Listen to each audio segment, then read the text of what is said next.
What happens when the most elite warriors in the world find themselves outgunned and surrounded?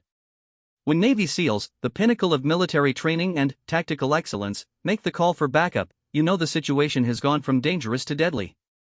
This is the story of one such moment in Afghanistan, where a concealed sniper turned the tide of battle with 5 perfect shots that saved an entire SEAL team from annihilation. In the mountains of eastern Afghanistan, where enemy fighters know every cave and crevice, even America's most elite soldiers can find themselves in situations that test the very limits of their training. This is not a Hollywood fiction or a video game scenario. This is the raw, unfiltered account of real men facing real danger, where split-second decisions mean the difference between coming home or never seeing their families again. The year was 2011, and the war in Afghanistan was entering its 10th year. Taliban fighters had grown more sophisticated, more organized, and more deadly. They had learned to fight America's elite forces on their own terms, using the rugged terrain and local knowledge to their advantage. It was in this environment that Navy SEAL Team 6 found themselves facing one of their most challenging missions yet. The morning sun cast long shadows across the rocky terrain of the Kunar province as Lieutenant Commander Jake Morrison adjusted his night vision goggles one final time before stowing them in his pack. The 6-man SEAL team had been moving through the mountains for 3 days, tracking a high-value target known only as the Architect, a Taliban bomb maker responsible for devastating IED attacks that had claimed the lives of dozens of coalition forces. Morrison, a 15-year veteran with silver threading through his dark hair, had led countless missions in Iraq and Afghanistan.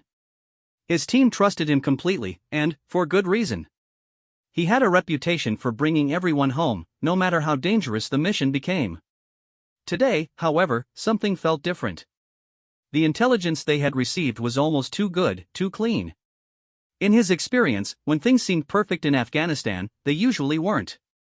200 meters to the target compound, whispered Petty Officer First Class Carlos Ramirez, the team's communications specialist. His voice came through Morrison's earpiece with crystal clarity, despite the wind whistling through the mountain passes around them. Ramirez was one of the younger members of the team, but his skills with technology and his ability to stay calm under pressure had earned him the respect of his older teammates. The compound they were approaching sat nestled between 2 ridgelines, accessible only through a narrow valley that provided excellent defensive positions for anyone inside. Morrison studied the layout through his binoculars, noting the carefully placed stone walls and the strategic positioning of the buildings. It was a textbook defensive position, and every instinct he had developed over his career was telling him this was a trap.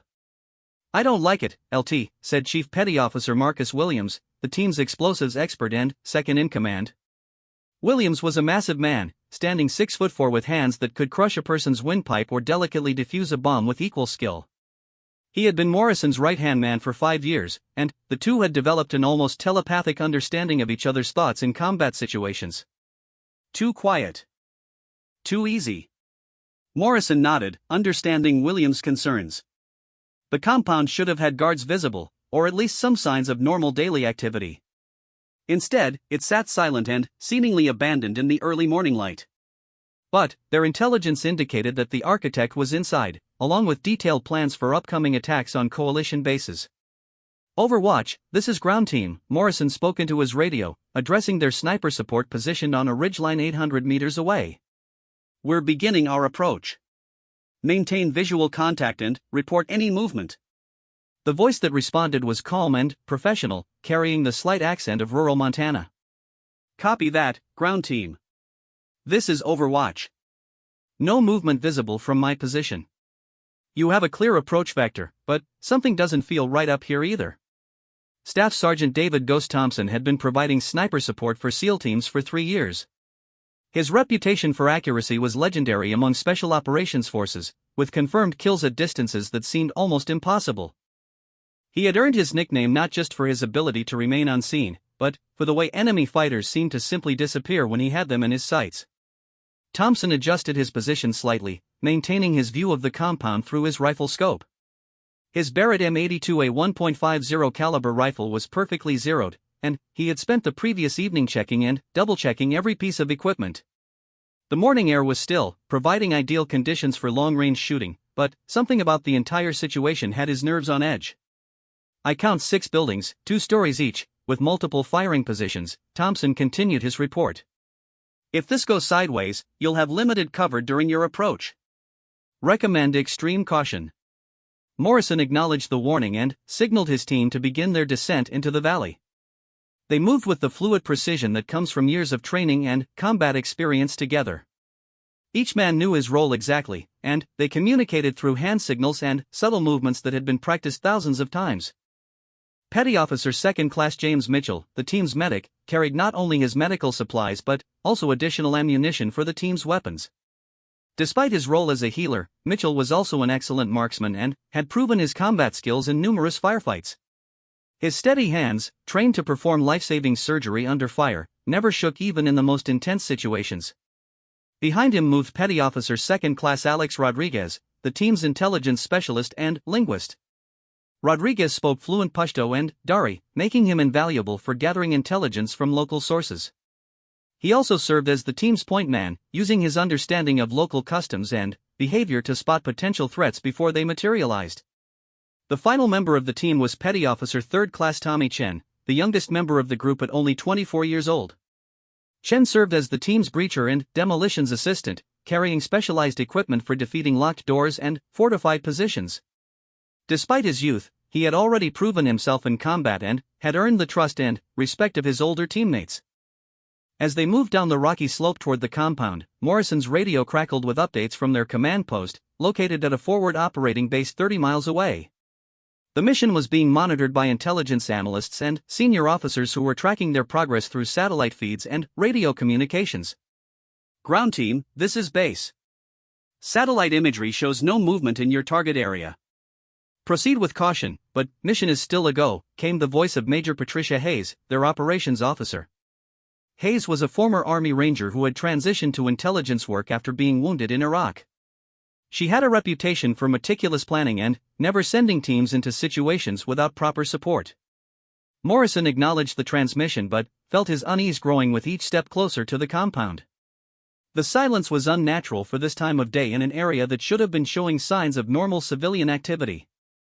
Even if the architect was using the compound as a safe house, there should have been guards, lookouts, or at least someone moving around. 50 meters to the outer wall, Ramirez reported quietly. Still no movement visible. Thompson's voice came through their earpieces from his overwatch position. Ground team, I'm seeing heat signatures through thermal imaging, but they're not moving. Could be sleeping, could be waiting.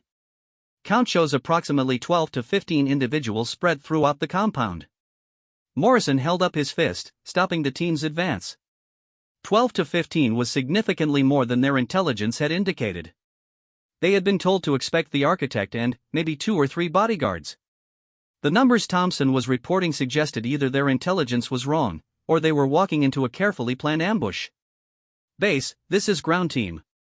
Overwatch is reporting 12 to 15 heat signatures. Request clarification on expected enemy strength, Morrison whispered into his radio. The response came back after a long pause that felt like an eternity. Ground team, intelligence still indicates minimal enemy presence. Unknown individuals may be civilians. Proceed with mission, but weapons tight until you can positively identify hostile intent. Morrison knew that Major Hayes was in a difficult position.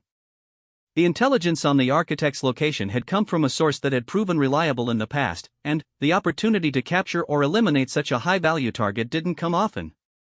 But the rules of engagement were clear: they couldn't engage civilian targets, even if they were in the same location as legitimate military objectives. Copy that, base. Moving to Phase 2, Morrison responded, then switched to his team frequency. Listen up. We've got more people than expected, but we proceed as planned. Positive identification required before engaging. Chen, you and Rodriguez take the north building. Williams and Mitchell, south building. Ramirez, you're with me on the main structure. Thompson, maintain overwatch and call out any threats. The team acknowledged their orders and began moving into their assault positions. Morrison watched as his men moved like shadows in the pre-dawn light, each pair approaching their assigned buildings with textbook precision. Years of training and real-world experience had molded them into a perfectly coordinated unit. As Morrison and Ramirez approached the main building, Morrison noticed something that made his blood run cold. The windows were too clean, the walls too recently painted. This wasn't a lived-in compound, it was a prepared position. Someone had been expecting them. All teams, abort. Abort! This is a trap! Morrison shouted into his radio, but his warning came too late. The morning silence exploded into chaos as automatic weapon fire erupted from every building in the compound simultaneously. Muzzle flashes blazed from windows and doorways as Taliban fighters revealed their carefully prepared ambush. The SEALs found themselves caught in a deadly crossfire with minimal cover and no easy escape route. Morrison dove behind a low stone wall, pulling Ramirez down beside him as bullets cracked overhead. The young communications specialist was already working his radio, calling for immediate support while Morrison assessed their situation. They were pinned down with enemy fighters in elevated positions on three sides. Contact! Contact! We are taking heavy fire from multiple positions. Ramirez shouted into his handset while bullets chipped away at their stone cover. Request immediate air support and extraction. From their position, Morrison could see Chen and Rodriguez pinned behind a disabled truck near the north building. Both men were returning fire, but they were clearly outnumbered and outgunned. The south team of Williams and Mitchell had found cover behind a pile of rubble, but Morrison could see that Mitchell was working on Williams, who appeared to be wounded. Overwatch, this is ground team leader. We need immediate assistance. Multiple enemy fighters in prepared positions. At least one man down, Morrison called out to Thompson, hoping their sniper support could help even the odds. Thompson's calm voice came back through the chaos. Roger, ground team. I can see at least 8 muzzle flashes from my position. Working on solutions now. Keep your heads down. From his position 800 meters away, Thompson could see the entire compound laid out below him through his rifle scope. The Taliban had clearly spent days or even weeks preparing this ambush, positioning fighters in locations that provided overlapping fields of fire while remaining hidden from casual observation. It was a sophisticated operation that showed a level of tactical planning that surprised even the experienced sniper. Thompson began identifying targets methodically, prioritizing the threats that posed the greatest immediate danger to the SEAL team below. His training had taught him to remain calm under pressure, to slow his breathing and heart rate even while watching his comrades fight for their lives. Every shot had to count, because in a situation like this, there was no room for error. The first target was a fighter positioned in a second-story window of the main building, directly threatening Morrison and Ramirez's position. Thompson could see the man's AK-47 clearly through his scope as the fighter aimed down at the two SEALs behind their rapidly disintegrating stone wall. Thompson adjusted his scope for the 800-meter distance, accounting for wind speed and the slight upward angle of his shot. His finger found the trigger as he exhaled slowly, his entire world narrowing to the crosshairs centered on his target's chest. The Barrett M82A1 roared, its .50 caliber round screaming across the valley at over 2,800 feet per second.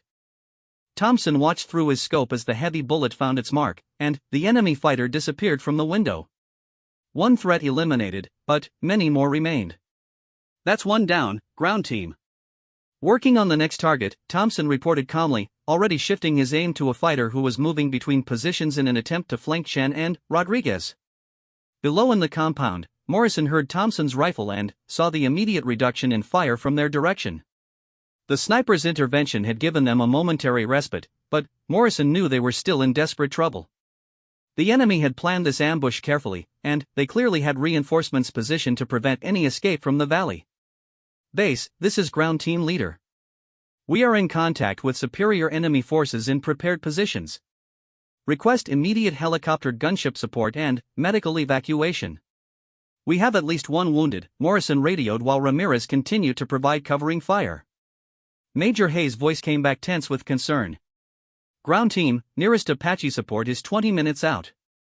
Medevac is 30 minutes. Can you hold position? Morrison looked around at his trap team and knew that 20 minutes might as well be 20 hours. They were burning through ammunition rapidly, and the enemy showed no signs of breaking off their attack. If anything, the volume of fire seemed to be increasing as more Taliban fighters moved into position. Negative, base. We cannot hold for 20 minutes without additional support. Enemy strength significantly higher than intelligence indicated, Morrison responded while bullets continued to crack overhead. It was then that Thompson's voice came through their radios with the calm professionalism that had made him legendary among special operations forces. Ground team, this is Overwatch. I have visual on enemy reinforcements approaching from the north. Count shows at least 20 additional fighters moving to surround your position. Recommend immediate extraction to Rally Point Alpha. Rally Point Alpha was a predetermined extraction point located on a ridgeline 500 meters to the south of their current position. Under normal circumstances, it would be a manageable movement for the SEAL team. But, with enemy fighters in elevated positions and reinforcements arriving, the 500-meter movement would be like running a gauntlet of fire. Morrison made the decision that would define the rest of the mission. All teams, we are moving to Rally Point Alpha on my mark. Overwatch, we need maximum suppression during our movement. Chen and Rodriguez, you move first. Williams and Mitchell, you follow. Ramirez and I will provide rear security. Thompson understood immediately what Morrison was asking of him. The sniper would need to provide covering fire for the entire SEAL team as they moved across open ground under enemy observation. It would require precision shooting under pressure that would test even his considerable skills. Roger, ground team. I'll keep their heads down. Move when I start shooting, Thompson responded, already selecting his next target. The morning sun was now fully above the mountain peaks, providing excellent visibility for Thompson's long-range shooting. He could see the compound clearly, identifying enemy positions and planning his shots to provide maximum protection for the withdrawing SEAL team. Chen and Rodriguez prepared for their movement, checking their ammunition and equipment while waiting for Thompson's covering fire to begin. Both men knew that the next few minutes would likely determine whether they survived the mission or joined the growing list of casualties in America's longest war. Morrison watched his men prepare for what could be their final movement together as a team. 15 years of military service had taught him that sometimes even the best planning and training weren't enough when facing a determined and well-prepared enemy. But he also knew that his team was comprised of some of the most skilled and dedicated warriors in the world, and if anyone could fight their way out of this situation, it was these men. On my mark, Morrison said into his radio, his finger poised over the transmit button that would send his men running across the killing field that lay between their current position and safety. Thompson settled into his shooting position, his breathing slow and controlled despite the adrenaline coursing through his system. Through his rifle scope, he could see enemy fighters moving between positions, preparing for the SEAL team's inevitable attempt to break contact. He had 5 rounds loaded in his rifle and several more in reserve, but he knew that each shot would need to count if his teammates were going to survive the next few minutes. The stage was set for a test of skill, courage, and determination that would push all of these elite warriors to their absolute limits. In the mountains of Afghanistan, far from home and surrounded by enemies who wanted nothing more than to kill them, 6 Navy SEALs and 1 Army sniper were about to demonstrate why America's Special Operations Forces are considered the finest military units in the world. Execute, Morrison called out, and the desperate fight for survival began in earnest. The crack of Thompson's rifle echoed across the valley as Morrison shouted, "Go! Go! Go!" into his radio. Chen and Rodriguez burst from their cover behind the disabled truck, sprinting across the rocky terrain toward Rally Point Alpha while bullets whistled around them like angry hornets. Thompson watched through his scope as his second target, an enemy fighter positioned behind a pile of sandbags, raised his head to track the running SEALs. The sniper's crosshairs settled on the man's center mass, and another .50 caliber round thundered from the Barrett. The heavy bullet punched through the sandbags as if they were made of paper, eliminating the threat before the fighter could get a clean shot at Chen and Rodriguez. 2 down, Thompson reported calmly while working the bolt of his rifle to chamber another round. Chen and Rodriguez, you have a clear path for another 100 meters, but I'm seeing movement in the tree line to your east. Rodriguez, despite carrying a wounded leg from shrapnel earlier in the firefight, kept pace with Chen as they bounded from cover to cover. The intelligence specialist had taken a fragment from a ricocheting bullet, but his training had taught him to push through pain and continue the mission. Chen stayed close to his teammate, ready to provide medical aid or covering fire as needed. Williams, Mitchell, you're up, Morrison called out as the first pair reached a cluster of boulders that provided temporary cover. Williams struggled to his feet, his left shoulder bloody from where an AK-47 round had grazed him during the initial ambush. The wound wasn't life-threatening, but it had reduced his mobility and accuracy significantly. Mitchell, the team medic, had already applied a pressure bandage to Williams' shoulder during their brief cover behind the rubble pile. The wound was bleeding steadily, and Mitchell knew that his teammate needed proper medical attention soon. But first, they had to survive the next few minutes of movement across open ground. "Chief, can you make the run?" Morrison asked Williams over their tactical radio, concern evident in his voice despite his attempt to remain professional. Williams gritted his teeth and checked his weapon. Thompson's fifth shot struck the Taliban commander center mass, the .50 caliber round's devastating impact visible even through his rifle scope. The enemy leader crumpled immediately, his radio flying from his hands as he tumbled backward into the rocks around Rally Point Alpha. "That's 5, Thompson reported grimly while reaching for a fresh magazine. "Target down. Ground team, move now." The psychological effect of losing their leader was immediate and dramatic. The remaining Taliban fighters around the extraction point hesitated for crucial seconds, looking around uncertainly as their coordinated defense began to fall apart.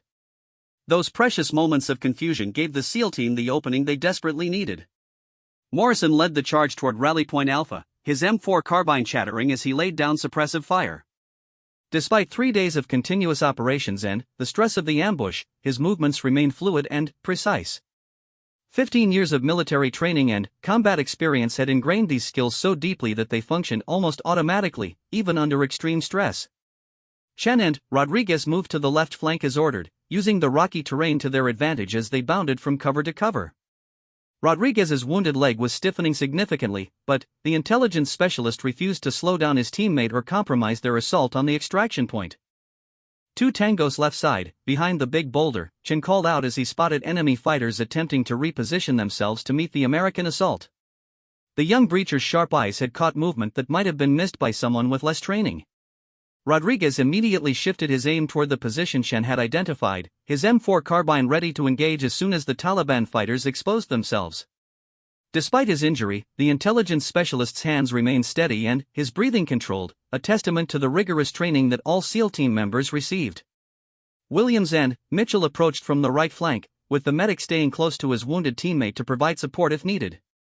Williams' injured shoulder was clearly affecting his mobility, but the big explosives expert continued to function as an effective member of the assault team. "Mitchell, Williams, I've got movement in the rocks at your 2 o'clock, Morrison called out while continuing to advance toward the center of Rally Point Alpha. "Approximately 30 meters from your position." Mitchell acknowledged Morrison's warning while helping Williams navigate around a cluster of boulders. The medic could see that his teammate's condition was deteriorating steadily, with increased bleeding from his shoulder wound and signs of developing shock from blood loss. The sound of AK-47 fire erupted from the rocks around Rally Point Alpha as the remaining Taliban fighters opened fire on the assaulting Americans. Bullets cracked overhead and ricocheted off the surrounding stones, but the enemy fire lacked the coordination and intensity that had characterized their earlier ambush. Thompson worked frantically to reload his rifle, knowing that the SEAL team would need his support during their assault on the extraction point.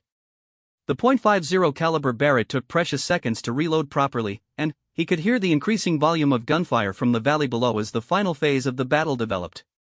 "Overwatch reloading," Thompson reported into his radio while inserting a fresh magazine into his rifle. "Give me 30 seconds and I'll be back in the fight." Morrison acknowledged Thompson's report while continuing to advance on Rally Point Alpha. The SEAL team leader could see at least 3 enemy fighters still in position around the extraction point, but their defensive fire was becoming increasingly sporadic and poorly aimed. Ramirez stayed close to Morrison, providing covering fire while maintaining communications with their command base and the approaching helicopter support.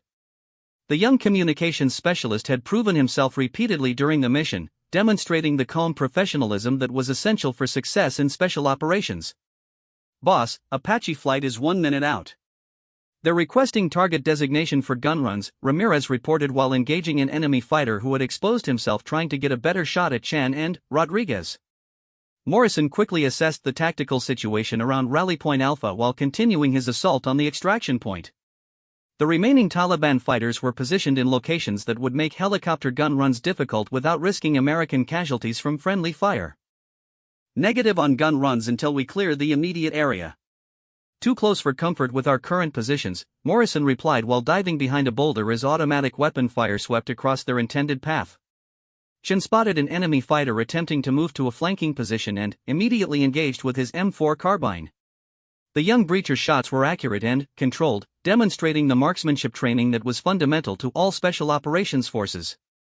"Tango down, left flank," Chen reported as his target crumpled behind a pile of rocks. Moving to secondary position. Rodriguez provided covering fire for Chen's movement, despite the increasing pain from his shrapnel wound. The intelligence specialist's knowledge of enemy tactics and local fighting techniques was proving invaluable as they cleared the extraction point of hostile forces. Williams reached his assigned position despite his wounded shoulder, with Mitchell staying close to provide medical support as needed. The explosives expert's breathing was becoming more labored, but his determination to complete the mission overrode any personal discomfort. "Mitchell, I need you to check Williams' bleeding again," Morrison called out during a brief lull in the enemy fire. "His color doesn't look good from here." Mitchell immediately examined Williams' shoulder wound, noting that the bleeding had increased significantly during their movement and assault on Rally Point Alpha. The medic's training told him that his teammate was developing early signs of shock from blood loss and needed immediate medical attention. "LT, Williams needs a medevac now. He's lost more blood than we initially thought, and his vital signs are showing early shock," Mitchell reported while applying a fresh pressure bandage to the wound. Morrison felt his concern for Williams intensify, but he knew they had to clear Rally Point Alpha completely before any helicopters could safely land. The remaining Taliban fighters were still capable of shooting down their extraction aircraft if given the opportunity. Thompson finished reloading his rifle and immediately began scanning the area around Rally Point Alpha for remaining threats. From his elevated position, he could see the complete tactical picture and identify enemy fighters who might not be visible to the SEAL team on the ground. "Ground team, I can see 2 more fighters positioned in the rocks at the north end of your LZ. They're in good cover, but I might be able to get an angle on them," Thompson reported while adjusting his rifle scope for the new targets. Morrison acknowledged Thompson's report while continuing to coordinate his team's assault on the extraction point. The SEAL team leader knew that every enemy fighter had to be eliminated or neutralized before their helicopters could attempt a landing in the confined area of Rally Point Alpha. "Roger, Overwatch. Take the shots when you have them." "We're running out of time," Morrison replied while engaging an enemy fighter who had exposed himself while attempting to move between positions. The sound of approaching helicopters was now clearly audible across the valley, indicating that their Apache gunship support was almost in position to provide assistance. However, the close proximity of American and enemy forces around Rally Point Alpha would make it difficult for the helicopters to engage without risking friendly fire casualties. Chen and Rodriguez reached their final assault positions and began coordinating their attack on the remaining enemy fighters. Both SEALs moved with the tactical precision that came from years of training together, communicating through hand signals and subtle movements that had been practiced countless times. "Chen, Rodriguez, I need you to clear those rocks at the north end of the LZ. Overwatch has eyes on 2 fighters in that location," Morrison ordered while preparing to provide covering fire for their movement. Chen acknowledged Morrison's order while checking his ammunition. The young breacher had been managing his magazine changes carefully throughout the engagement, but he was beginning to run low on rounds. Rodriguez was in a similar situation, having expended significant ammunition during their 3-day mission. "LT, we're both down to our last magazines," Chen reported quietly. "We need to make these shots count." Morrison understood the implications of Chen's report immediately. If the SEAL team couldn't clear Rally Point Alpha quickly, they would be forced to fight with limited ammunition while waiting for helicopter extraction. The situation was becoming more desperate with each passing minute. Thompson acquired his target and prepared to fire, noting that the range to the enemy fighters around Rally Point Alpha was pushing the practical limits of his rifle's accuracy. At nearly 1,000 meters, even a slight miscalculation could result in a miss that would allow the enemy fighters to continue threatening the helicopter landing zone. "Stand by, ground team." Taking the shot in 5 seconds, Thompson reported while settling into his firing position and controlling his breathing. The Barrett M82A1 thundered across the valley once again, its .50 caliber round streaking toward the enemy position at over 2,800 feet per second. Thompson watched through his scope as his bullet found its mark, eliminating one of the 2 remaining threats to the landing zone. "That's one down at the north end. I can see the second fighter, but he's moved to better cover. You'll need to dig him out," Thompson reported while working his rifle's bolt to chamber another round. Chen and Rodriguez began their final assault on the enemy position, using fire and movement tactics to close the distance while minimizing their exposure to enemy fire. The 2 SEALs worked together with the seamless coordination that characterized elite military units. Williams slumped against a boulder, his face pale and his breathing shallow as shock from blood loss began to affect his system. Mitchell worked frantically to stabilize his teammate, knowing that Williams needed immediate medical evacuation if he was going to survive. "Boss, Williams is going into shock. I need that medevac now," Mitchell called out urgently while checking Williams' vital signs and applying additional pressure to his wound. Morrison felt the weight of command as he watched one of his men's condition deteriorate rapidly. Williams had been his right-hand man for 5 years, and the thought of losing him to an enemy ambush was almost unbearable for the SEAL team leader. Ramirez, where's our medevac? Morrison demanded while continuing to provide covering fire for Chan and Rodriguez's assault on the final enemy position. Inbound now, LTETA 2 minutes, but they need a secure LZ before they can land, Ramirez replied while monitoring multiple radio frequencies and coordinating with their air support. The distinctive sound of Apache helicopter rotors was now clearly audible overhead as their gunship support arrived in the area. Morrison could see the sleek attack helicopters circling at a safe distance, their pilots assessing the tactical situation before engaging enemy targets. Apache flight, this is ground team leader. We need immediate suppression of enemy positions to the east of Rally Point Alpha. Multiple fighters in prepared positions, Morrison called out to the helicopter crews while his team continued their assault. The lead Apache pilot's voice came back calm and professional. Copy, ground team. We can see muzzle flashes from your east. Stand by for gun runs, but you need to mark your positions clearly. Morrison quickly coordinated with his team to mark their positions using infrared strobes that would be visible to the helicopter crews through their night vision systems. The procedure was standard for close air support operations, but it required precious time that Williams might not have. Chen and Rodriguez reached the final enemy position, with Chen preparing to assault the rocks where the last Taliban fighter was hidden. The young breacher pulled a fragmentation grenade from his vest, prepared to use it to clear the enemy position if necessary. Frag out. Chen called as he hurled the grenade toward the enemy position, then immediately took cover behind a large boulder. The explosion echoed across the valley, sending rock fragments flying in all directions. Rodriguez moved quickly to assess the results of Chen's grenade, his M4 carbine ready to engage any remaining threats. The intelligence specialist approached the enemy position carefully, using proper tactical procedures to clear the area of any surviving fighters. Position clear. Tango down, Rodriguez reported after confirming that the last enemy fighter around Rally Point Alpha had been eliminated. LZ is secure for landing. Morrison felt a surge of relief as Rodriguez's report confirmed that the extraction point was finally clear of enemy threats. However, his concern for Williams continued to grow as he could see that the explosives expert was losing consciousness due to blood loss and shock. Apache flight, Rally Point Alpha is secure.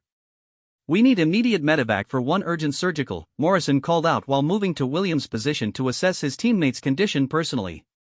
The medevac helicopter appeared over the ridgeline, its crew already preparing for a rapid landing and extraction. The pilot had been monitoring the tactical situation and understood the urgent nature of the medical emergency developing on the ground. Mitchell continued working on Williams, using all of his medical training to stabilize his teammate until proper hospital care could be provided. The medic had managed to slow the bleeding significantly, but Williams had already lost a dangerous amount of blood during their 3-day mission and subsequent firefight. Thompson maintained his overwatch position, scanning the surrounding area for any additional enemy threats that might try to interfere with the helicopter extraction. From his elevated position, he could see Taliban fighters regrouping in the distance, but they appeared to be withdrawing rather than preparing for another assault. Overwatch to ground team, I can see enemy forces withdrawing to the north and east. Looks like they're breaking contact and heading for the hills, Thompson reported while keeping his rifle ready to engage any new threats. The medevac helicopter settled onto Rally Point Alpha in a cloud of dust and rotor wash, its crew immediately preparing to load Williams for urgent medical evacuation. The helicopter's medics rushed toward Williams' position, carrying their medical equipment and a stretcher. Mitchell quickly briefed the flight medics on Williams' condition and the treatment he had provided during the firefight. The information would be crucial for the medical team to continue proper care during the flight to the nearest field hospital. Blood loss from gunshot wound to left shoulder, early signs of shock, vitals stable but declining, Mitchell reported rapidly while helping to load Williams onto the stretcher. Morrison watched as his wounded teammate was carried toward the waiting helicopter, knowing that the next few hours would determine whether Williams survived his injuries. The SEAL team leader felt the responsibility of command weighing heavily on his shoulders as he realized how close they had come to losing one of their own. Chen and Rodriguez maintained security around the landing zone while the medical evacuation took place, their weapons ready to engage any enemy forces that might attempt to interfere with the helicopter operations. Both men were exhausted from 3 days of continuous operations, but their training kept them alert and focused. Ramirez coordinated with the helicopter crews and their command base, ensuring that all necessary information was passed to higher headquarters. The communications specialist's calm professionalism had been essential throughout the mission, maintaining contact with friendly forces even during the most intense moments of combat. Thompson began preparing to move from his overwatch position, knowing that the SEAL team would need his support during their own extraction from the hostile area. The sniper's 5 precise shots had been crucial to the team's survival, but his job wasn't finished until all of his teammates were safely evacuated. As the medevac helicopter lifted off with Williams aboard, Morrison felt both relief and determination. His teammate was getting the medical care he needed, but the mission was far from over. The SEAL team still needed to be extracted from enemy territory, and Thompson needed to be recovered from his overwatch position. The morning sun continued to climb higher in the Afghan sky, casting stark shadows across the rocky terrain where 6 American warriors had fought for their lives against overwhelming odds. The battle was winding down, but the lessons learned and the bonds forged would last a lifetime. As the medevac helicopter disappeared over the mountain ridges carrying Williams to safety, Morrison felt the temporary relief of knowing his wounded teammate was getting proper medical care. But the mission was far from over. The SEAL team still needed extraction, and Thompson remained in his exposed overwatch position, vulnerable to enemy forces that might be regrouping for another attack. Apache Flight, this is ground team leader. We need extraction for 5 remaining personnel plus 1 sniper in overwatch position 800 meters to our north, Morrison radioed to the circling attack helicopters. The lead Apache pilot's voice came back with professional calm, but Morrison could detect the underlying tension. Copy, ground team. Be advised, we're seeing significant enemy movement to your east and south. Looks like they're trying to cut off your extraction routes. Estimate 40 to 50 fighters moving in from multiple directions. Morrison felt his stomach tighten as he processed the pilot's report. The Taliban hadn't given up after their failed ambush. Instead, they were committing even more resources to try to trap the remaining Americans in the valley. What had started as a carefully planned ambush was evolving into a major enemy operation. Understood, Apache Flight. Can you provide suppression on those enemy movements while we coordinate extraction? Morrison asked while signaling his team to prepare defensive positions around Rally Point Alpha. Thompson's voice came through their radios with its characteristic calm professionalism, even though the sniper was now in an increasingly dangerous position. Ground team, I can see the enemy movements from my position. They're using the terrain well, staying in cover to avoid the Apache gun runs.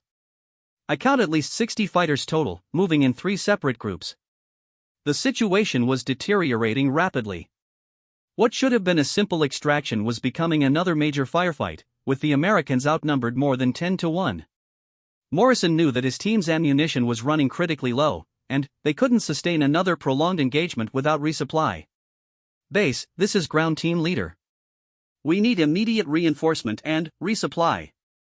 Enemy strength is significantly higher than intelligence indicated, and we're running low on ammunition, Morrison radioed to Major Hayes at their forward operating base. Major Hayes' response came back quickly, but Morrison could hear the strain in her voice. Ground team, nearest ground support is 45 minutes away. We're scrambling additional air assets, but you need to hold your position until we can get more support to your location. Chen checked his remaining ammunition while maintaining security around their perimeter. The young breacher was down to his final magazine, with only 1 fragmentation grenade remaining from his original load. Rodriguez was in a similar situation, having expended most of his ammunition during their assault on Rally Point Alpha. LT, we're all running low on ammo. Maybe 30 rounds per man, plus whatever Ramirez has left, Chen reported quietly while scanning the surrounding terrain for signs of enemy movement. Mitchell had redistributed Williams' ammunition among the team before the medevac, but even with that additional supply, they had enough rounds for perhaps 10 minutes of sustained combat. Against the numbers they were facing, 10 minutes might not be nearly enough. Ramirez was coordinating with multiple radio frequencies, trying to get updates on their air support and potential reinforcements. The communications specialist had proven invaluable throughout the mission, but even his skills couldn't make help arrive faster than physically possible. Boss, I've got 2 more Apache flights inbound, ETA 15 minutes. Also have a AC-130 gunship coming on station in 20 minutes, Ramirez reported while monitoring his radio equipment. But we still need to hold until they arrive. Thompson adjusted his position slightly, trying to maintain visual contact with the SEAL team while staying concealed from the enemy forces that were moving to surround Rally Point Alpha. From his elevated position, he could see the tactical situation developing with frightening clarity. Ground team, enemy forces are moving into position to cut off your extraction routes. I can see at least 3 machine gun teams setting up in locations that will dominate the landing zones. You're going to need those gun runs before any helicopters can get in, Thompson reported. Morrison knew that Thompson was right. The enemy had learned from their earlier defeats and was now positioning forces specifically to counter American air mobility. The Taliban commanders had clearly committed significant resources to this operation, suggesting they viewed it as an opportunity to achieve a major propaganda victory. Apache flight, we need immediate gun runs on enemy positions to our east and south. Danger close operations authorized, Morrison called out, giving the helicopter crews permission to engage enemy targets even at the risk of friendly fire casualties. The lead Apache pilot acknowledged Morrison's authorization while beginning his attack run on the enemy positions. Copy, ground team. Beginning gun runs now. Keep your heads down and mark your positions clearly.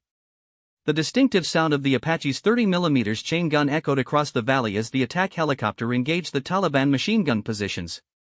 Explosions and dust clouds marked the impact points as high explosive rounds devastated the enemy formations that had been preparing to attack the Americans.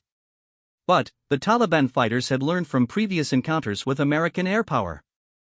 Many of them immediately went to ground or moved to positions that provided overhead cover, making it difficult for the helicopters to engage them effectively. Apache flight, good hits on the machine gun positions, but I'm still seeing significant enemy movement in areas with overhead cover, Thompson reported while tracking enemy forces through his rifle scope. The Apache pilots were experienced professionals who understood the limitations of their weapons systems against a dispersed enemy using terrain to their advantage.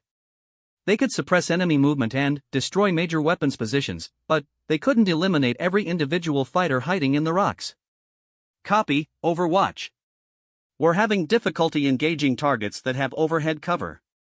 Can you provide precision fire on high-value targets while we work on the larger formations? The lead pilot requested. Thompson understood immediately what the pilot was asking. The sniper would need to identify and eliminate key enemy leaders and weapons operators while the Apache helicopters suppressed larger concentrations of fighters. It would require precision shooting under pressure, with his teammates' lives depending on his accuracy. Roger, Apache flight. I can provide precision fire on selected targets. Give me 30 seconds to identify priority threats, Thompson replied while scanning the enemy positions through his rifle scope. Morrison coordinated with his team to establish a defensive perimeter around Rally Point Alpha while the air support engaged enemy positions. Each member of the SEAL team found a position that provided both cover and good fields of fire, preparing for what could be their final stand in the Afghan mountains. Chin positioned himself behind a large boulder that provided cover from the east, where the heaviest enemy concentration appeared to be forming. The young breacher had his final magazine loaded and ready, with his last grenade positioned for easy access if the situation became desperate. Rodriguez took a position that allowed him to observe the southern approach to Rally Point Alpha, despite the increasing pain from his shrapnel wound. The intelligence specialist's knowledge of enemy tactics was crucial for anticipating their next moves and coordinating defensive fire. Mitchell established a position that allowed him to provide medical support to any team member who might be wounded, while still contributing to their defensive fire. The medic's dual role as both healer and warrior exemplified the versatility required of special operations forces. Ramirez maintained his communications equipment while preparing to fight, knowing that their survival might depend on his ability to coordinate with air support and incoming reinforcements. The young SEAL had proven himself repeatedly during the mission, showing the calm professionalism that was essential for success in special operations. Thompson identified his first target, an enemy fighter who appeared to be coordinating movements between different Taliban groups. The man was using a radio and pointing out positions to other fighters, clearly serving as a leader or coordinator for the enemy forces. Ground team, I have eyes on what appears to be an enemy commander. Taking the shot in 10 seconds, Thompson reported while settling into his firing position and controlling his breathing. Morrison acknowledged Thompson's report while preparing his team for the renewed enemy assault that would likely follow the sniper's shot. The SEAL team leader knew that eliminating enemy leaders could disrupt their coordination, but it might also provoke a more aggressive attack. Thompson's rifle thundered across the valley, its .50 caliber round striking the enemy commander center mass and eliminating the threat immediately. The psychological effect on the surrounding enemy fighters was visible even from Thompson's distant position, as they scattered and sought better cover. That's one down. Target appeared to be coordinating multiple enemy groups. Immediate area is showing signs of confusion and disorganization, Thompson reported while working his rifle's bolt to chamber another round. The Apache helicopters continued their gun runs on enemy positions, their chain guns and rockets devastating the Taliban formations that had been moving to surround Rally Point Alpha. However, Morrison could see that the enemy forces were adapting quickly, using the rocky terrain to avoid the helicopter attacks. Ground team, this is Apache lead. We're having good effect on enemy formations in the open, but many fighters have moved to positions with overhead cover. You're still going to face significant ground assault, the pilot reported while continuing his attack runs. Morrison understood the pilot's warning. Air power could suppress and disrupt enemy forces, but it couldn't eliminate every threat. The SEAL team would still need to fight their way out of the valley, probably under heavy enemy fire from fighters who had survived the helicopter attacks. Thompson identified another priority target, an enemy fighter who appeared to be operating a heavy machine gun that could threaten any helicopters attempting to land at Rally Point Alpha. The weapon's position provided excellent cover from air attack but was visible to Thompson's elevated position. Ground team, I have a shot on an enemy machine gun position that could threaten extraction helicopters. Engaging now, Thompson reported while acquiring his target through the rifle scope. The sniper's second shot eliminated the machine gun threat, with the heavy .50 caliber round destroying both the weapon and its operator. Another key enemy asset had been neutralized, but Thompson could see that the Taliban had more weapons positioned throughout the area. Morrison watched the helicopter gun runs with professional appreciation while coordinating his team's defensive preparations. The Apache crews were skilled professionals who understood close air support operations, but even their devastating firepower couldn't solve every problem the SEAL team was facing. Ramirez, what's the ETA on our additional air support? Morrison asked while checking his remaining ammunition one final time. Additional Apaches are 12 minutes out, AC-130 is 18 minutes. Also have a flight of F-18s coming on station in 25 minutes, Ramirez replied while monitoring multiple radio frequencies simultaneously. Morrison knew that 12 minutes could feel like an eternity when facing a determined enemy assault. The SEAL team would need to hold their position and conserve their limited ammunition while waiting for enough air support to make extraction possible. The enemy forces were now close enough that Morrison could hear them moving through the rocks around Rally Point Alpha. The Taliban fighters were using fire and movement tactics similar to those employed by professional military units, suggesting they had received significant training and were led by experienced commanders. Contact front. Chen called out as enemy fighters began their assault on the American position. Multiple targets moving in from the east. The final phase of the battle for Rally Point Alpha was beginning, with the surviving members of the SEAL team preparing to fight against overwhelming odds while waiting for salvation from the sky. Every shot would need to count, and every man would need to perform at his absolute best if they were going to survive the next few minutes. Thompson acquired another target through his rifle scope, an enemy fighter who was attempting to move into a position where he could fire on the SEAL team's defensive perimeter. The sniper's third shot of this phase eliminated the threat, but he could see many more enemy fighters moving through the rocks. Morrison felt the familiar calm that came over him during intense combat situations. 15 years of military service had taught him to focus on the immediate tactical situation while maintaining awareness of the larger picture. His team was outnumbered and low on ammunition, but they were also some of the most highly trained warriors in the world. The sound of gunfire erupted across Rally Point Alpha as the final battle for survival began in earnest. In the distance, helicopter rotors could be heard approaching, carrying the additional air support that might mean the difference between life and death for the trapped Americans. The stakes couldn't be higher, and the outcome remained far from certain as elite American warriors prepared to make their final stand in the mountains of Afghanistan. The gunfire at Rally Point Alpha intensified as Taliban fighters pressed their assault against the SEAL team's defensive perimeter. Morrison could hear bullets cracking overhead and ricocheting off the rocks around their position, while his men returned fire with the controlled precision that characterized elite special operations forces. Chen, Rodriguez, conserve your ammunition.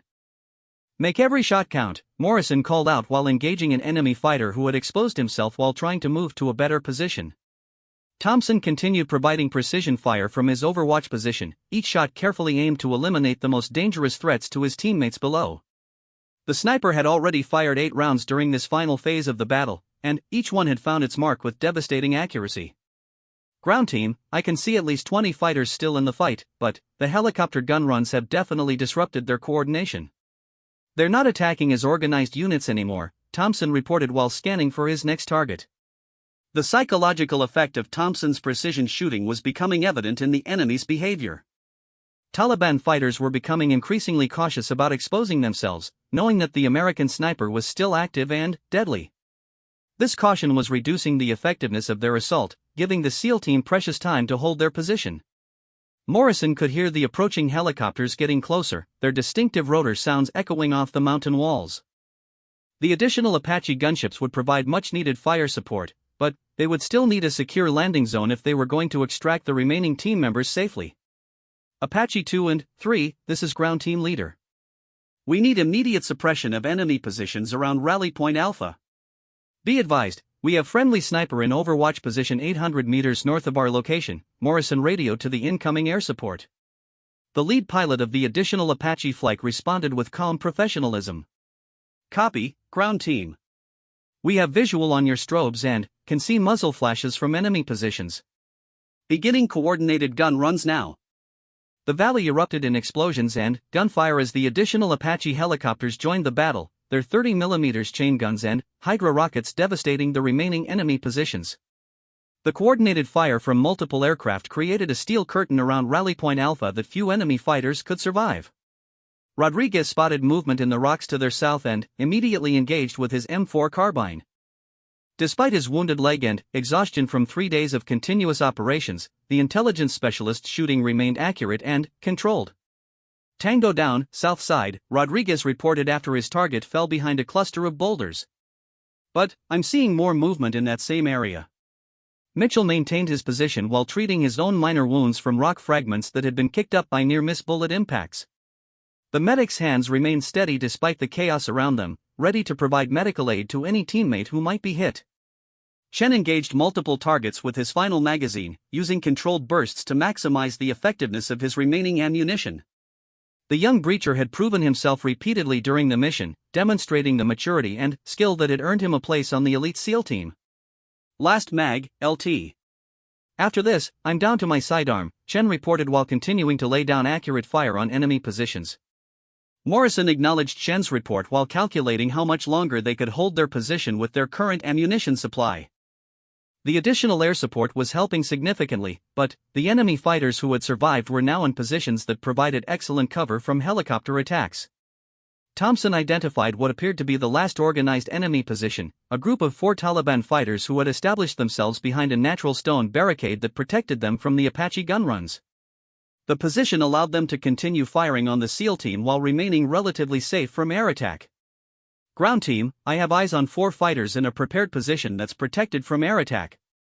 I can get an angle on them from my position. Engaging now, Thompson reported while settling into his firing position. The sniper's 9th shot of the engagement struck one of the 4 enemy fighters, immediately reducing the threat from that position.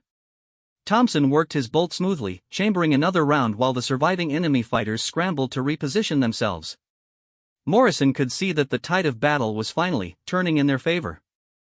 The combination of precision sniper fire and devastating air support had broken the back of the enemy assault, with surviving Taliban fighters beginning to withdraw rather than continue their attack against the American position.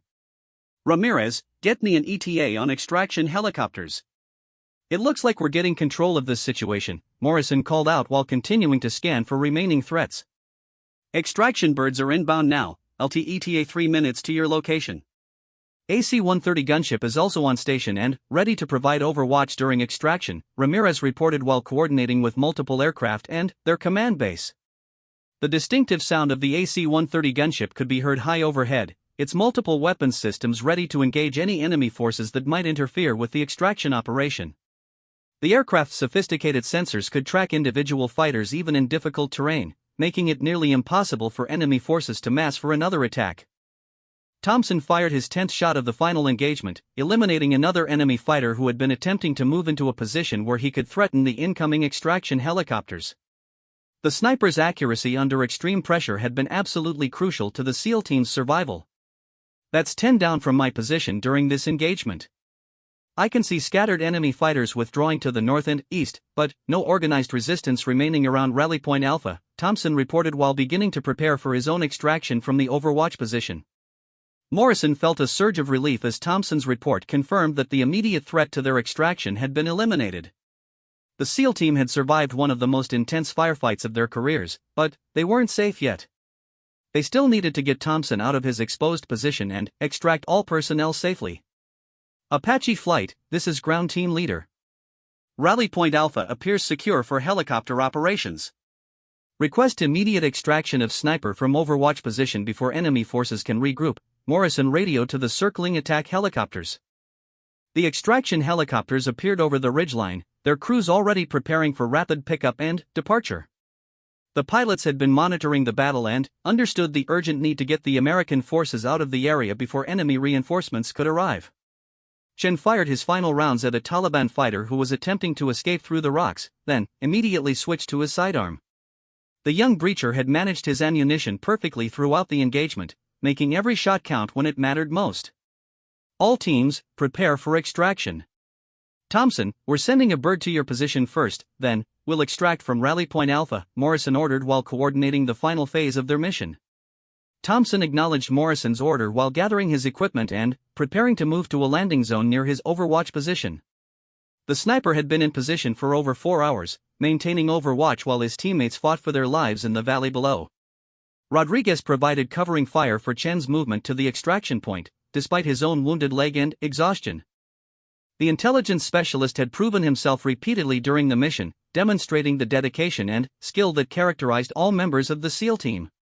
Mitchell checked each team member for injuries while they prepared for extraction, noting that everyone was still mobile despite various cuts and bruises from their prolonged firefight. The medic's calm professionalism had been essential throughout the mission, providing both medical care and effective combat skills. The first extraction helicopter settled near Thompson's position in a cloud of dust and rotor wash, its crew ready to extract the sniper who had provided crucial support throughout the engagement. Thompson moved quickly to the aircraft, carrying his rifle and equipment while remaining alert for any remaining enemy threats. Overwatch is secure, came the radio call as Thompson's helicopter lifted off and headed toward Rally Point Alpha to pick up the remaining team members. Morrison watched as their extraction helicopter approached Rally Point Alpha, its pilots demonstrating the skill and courage that characterized Army aviation units supporting Special Operations Forces. The aircraft settled onto the rocky terrain despite the challenging conditions and enemy threat. All teams, move to the bird now, Morrison called out as his men sprinted toward the waiting helicopter while maintaining security around the landing zone. Chen, Rodriguez, Mitchell, and Ramirez moved quickly to the aircraft, their movements coordinated despite their exhaustion and various minor injuries. Each man maintained his weapon ready and his head up, alert for any enemy forces that might attempt a final attack during their extraction. Morrison was the last man to board the helicopter, following the principle that leaders take care of their men first. As the aircraft lifted off from Rally Point Alpha, he looked down at the battlefield where his team had fought one of the most intense engagements of their careers. All personnel secure. Departing Rally Point Alpha for medical facility, the pilot reported as the helicopter climbed rapidly away from the valley where the SEAL team had nearly lost their lives. Thompson's helicopter joined their formation as they flew toward the forward operating base where Williams was receiving medical treatment. The sniper's precise shooting had saved the lives of his teammates, demonstrating the crucial role that specialized skills play in modern special operations. The flight to the medical facility took 20 minutes, during which Morrison had time to reflect on the mission and the performance of his team. They had survived in sophisticated enemy ambush through superior training, teamwork, and the incredible precision of their sniper support. At the forward operating base, Williams was already in surgery when his teammates arrived. The medical staff reported that his condition was stable and that he was expected to make a full recovery, news that brought immense relief to Morrison and the rest of the team. Major Hayes met the team as they disembarked from their extraction helicopters, her relief evident as she saw that all personnel had been safely recovered. The operations officer had monitored the entire engagement and understood how close they had come to losing the entire team. Outstanding work out there, gentlemen.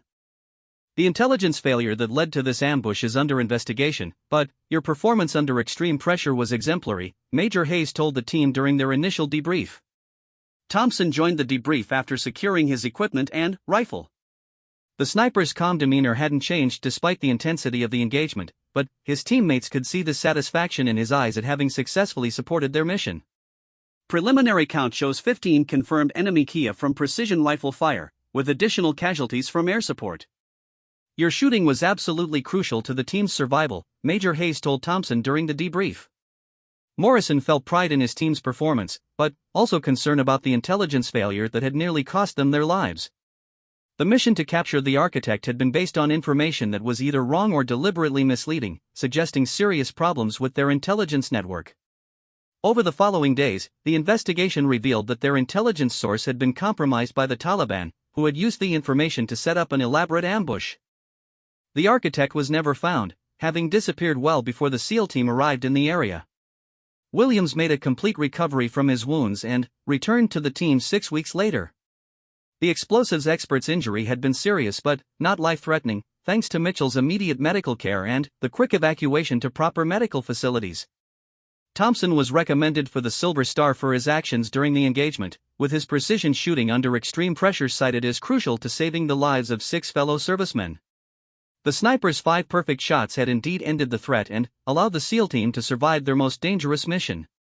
The mission became a case study in special operations training programs, demonstrating both the importance of backup plans when primary missions fail and the crucial role that precision marksmanship plays in modern combat operations.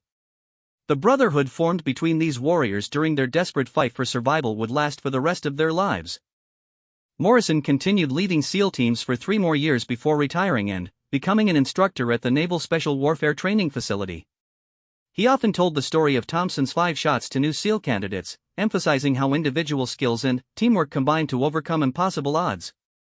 Years later, when reporters asked Thompson about his famous 5 shots, the modest sniper would simply say that he was doing his job, protecting his teammates and ensuring that everyone came home alive. For him, that was what being part of the Special Operations Brotherhood really meant. The mountains of Afghanistan had tested these warriors to their absolute limits, but they had emerged stronger and more united than ever. Their story serves as a testament to the training, dedication, and mutual trust that defines America's elite special operations forces, and the precision required to save lives when everything is on the line. In the end, it wasn't just about 5 perfect shots. It was about brotherhood, sacrifice, and the unwavering commitment to leave no one behind, values that define the very best of America's military forces and the men and women who serve in the most dangerous places on Earth.